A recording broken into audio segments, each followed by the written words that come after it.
Gabi na ang world premiere ng bagong Kapuso primetime series na Sahaya. Excited na ikinuwento ng lead stars nitong sina Bianca Umali at Miguel Tan Felix ang mga dapat abangan sa unang linggo ng latest Kapuso epic serye. Alamin ang mga yan sa chika ni Katatibayan. Ngayong gabi na magsimulang mapapanood ang kwento ng tataguriang pinagbala si Sahaya. Pangungunahan ito ni Bianca Umali kasama si Miguel Tan Felix. Unang linggo pa lang, asahan na raw ang matitinding eksena. Tagos agad sa puso at ipapakita agad ang mayamang kultura ng mga badyaw. Si Sahaya, storya siya ng buhay. Kung saan pagdadaanan niya lahat ng aspeto ng buhay. Nandiyan yung pag-ibig, yung pamilya, yung pag-aaral, yung kultura, yung paniniwala, at yung kung ano ipaglalaban mo para sa sarili mo.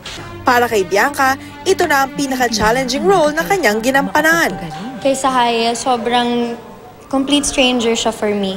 Wala kaming kahit na anong similarity, which is one of the most challenging parts ng pag-portray sa kanya kasi kumbaga parang kinailangan ko ipanganak yung sarili ko ulit para maging someone else. Hinahangaan ko siya sa purity niya. Kung gaano siya ka-inosente. Bilang paghahanda nila ni Miguel, sumalang sila sa iba't ibang cultural immersion ng mga badyaw mula sa pagsasayaw hanggang sa pananalita.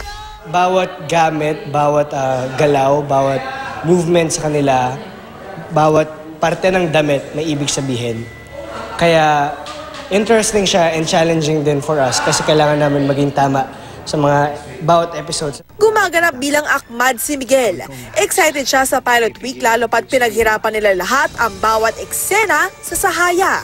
Bilang akmad, sumisisid ako. Ako talaga yun, walang doubles. So, ayun, yung paggampan ng isang tunay na badyaw.